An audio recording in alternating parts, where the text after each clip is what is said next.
Jahon chempionati o'z yakuniga yetdi va unda ispanlar o'z raqiblarini dominant holatda mag'lub etdi.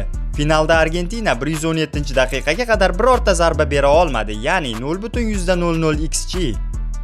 Xo'sh, De La Fuente bu natijaga qanday erishdi? Nega Ispaniya himoyaviy o'ynamasa-da eng yaxshi himoyaga ega jamoa bo'ldi va kerakli vaqtda o'z gollarini urib ketdi? Yaqin daqiqalar ichida chempionlarning o'yinini tahlil qilamiz. Bu futbol faktlari, joyingizga yaxshilab o'rnashib oling. Biz boshladik.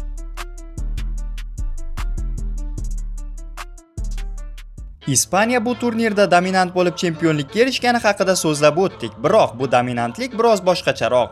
Ya'ni ispanlar raqiblarini yirik hisoblarda maydalab tashlamadi, shunchaki ularning ustun jihatlarini asta-sekin yo'qqa chiqarib, yakunda ularni bo'g'ib qo'ydi.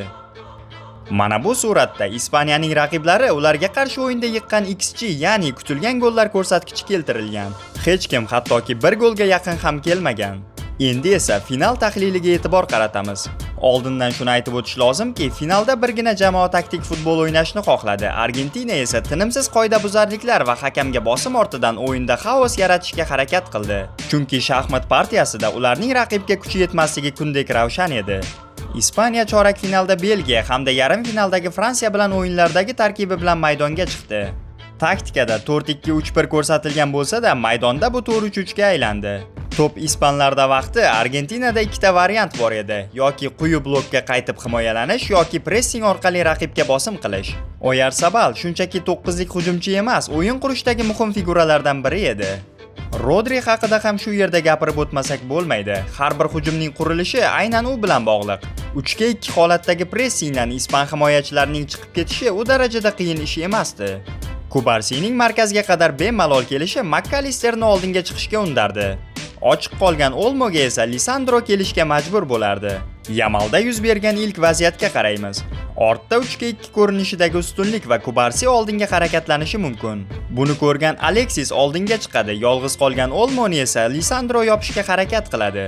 Lekin bu vaqt juda aqlli Olmoga aylanib olish va Oyarzabalga to'pni yetkazishi uchun yetarli bo'ladi. To'p Yamalga uzatilganidan so'ng Lamin Olmo bilan devor uslubida o'ynab, Emiliano darvozasi oldida ajoyib vaziyatga ega bo'ldi, biroq darvozabon xavfni bartaraf etdi. De La Fuentening aynan ushbu ishlanmasi raqiblar tomonidan hech da yopa olinmadi. Portugaliyaga qarshi o'yinda Ferran hamda Merino shunday golni yuzaga keltirgandi. Fransiya bilan o'yinda esa Olmo va Porrodan xuddi shunday devor uslubidagi o'tish va gol. Finalga qaytamiz. Ispaniya orqa chizig'idagi 3-2 holat ularning maydonni kesib o'taverishida juda katta ustunlik beraverdi.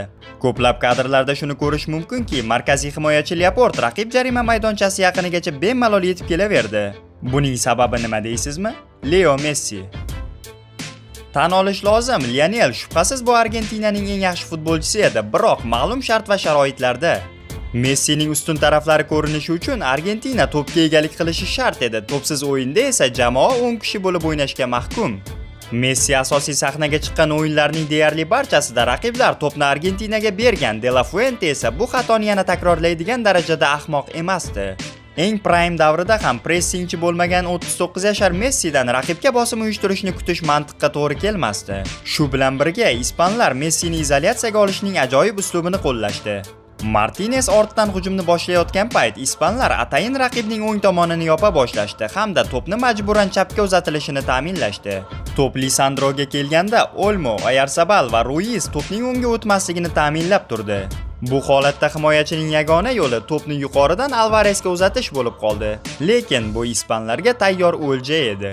Bu kadrda De La Fuente Messini qanday qilib o'yindan uzib qo'yganini ko'rishingiz mumkin. Messi yo'qmi, demak xavf ham yo'q.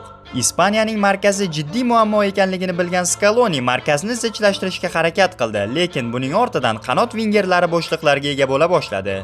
Ayniqsa Cucurella va Baena juftligi xavfli kirishlarni amalga oshirdi, biroq Argentinaning ko'p sonli himoyachilari xavfni bartaraf etib turdi. Ikkinchi bo'limda Scaloni bir muddat kuchli pressing bilan o'ynashga harakat qilib ko'rdi, lekin Ispaniya bunday sharoitda juda oson hujumga chiqib ketayotganini ko'rib, yanada chuqurroq himoyaga yotishga majbur bo'la boshladi. Hozir esa Ispaniyaning bu turnirdagi eng kuchli jihatiga e'tibor qaratsak, bu counter pressing. Har safar ispan futbolchisi to'pni yo'qotganidan so'ng futbolchilar zudlik bilan oldinga tashlanib, personal pressing evaziga barcha ochiq futbolchilarni berkitmoqda. Hansi Flicknikidan biroz farq qiluvchi, ya'ni mukammalroq yuqori liniya o'z ishini a'lo darajada bajardi. Unai Simon esa hamisha eng oxirgi himoyachi rolida tayyor edi. O'zi aslida unga eng yaxshi darvozabon emas, eng yaxshi so'nggi himoyachi sovrinini berishsa ham bo'laverardi. Uzun paslarni kesishda Rodri va Porroning hissasini ham aytib o'tish lozim. Endi esa Argentinani butunlay ishdan chiqargan holatga e'tibor qaratsak, o'yin davomida 65% to'pga ustunlik qilgan ispanlar umumiy 108,2 km masofani bosib o'tishgan. Asosan himoyalangan Argentina futbolchilari esa 130 km dan oshiqroq yugurishgan. Ensoning qizilida aynan o'sha ortiqcha yuklamaning ham ta'siri bo'ldi. O'yin bo'yi to'pni olishga qiynalgan, biroq ko'proq yugurgan futbolchilardan biri bo'lmish Enso keraksiz vaziyatda ikkinchi sarig'ini oldi.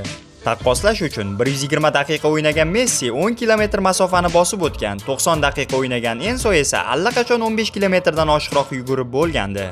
Qolganiga Argentinaning yagona ilinji penaltilar seriyasiga yetib olish bo'ldi, biroq Ispaniya og'zidagi oshni berib qo'ygisi kelmasdi. Niko va Merino maydonda paydo bo'lganidan so'ng bir golni yuzaga keltirishdi, biroq Merinoning kichik kontakti gol inobatga olinmasligiga olib keldi. Shaxsiy fikrimcha, hakam golni hisoblasa ham bo'laverardi. Kontakt juda minimal bo'lganini Otamendi yiqilayotib noto'g'ri oyog'ini ushlab olganidan ham bilsak bo'laveradi. Tinimsiz qilingan bosim baribir o'z mevasini berdi. Niko Williamsdan assist va Ferrandan gol. Qiziq bir jihatga e'tibor qaratdim. Agar ushbu holatda Molina Nikoni turtib yubormaganda, ehtimol Williams to'pga yeta olmasdi. Aynan o'yin davomida raqibga nisbatan shunday yoqimsiz agressiya bilan o'ynagan jamoaning shunday gol o'tkazishi ramziy ma'no kasb etdi nazarimda. O'yin yakunida majburlikdan hujumga o'tgan Argentina biroz bo'lsa-da golli vaziyat yaratishga urindi. Lekin keling tan olaylik, bu o'yinda futbol g'alaba qozondi. Ispaniya termasi va ispan futboli muxlislarini bu chempionlik bilan tabriklaymiz. Sizlar bilan yaqin daqiqalar ichida futbol faktlari va men Rustam Arsonov bo'ldim. Yana yaxshi kunlarda uchrashguncha o'zingizni asrang.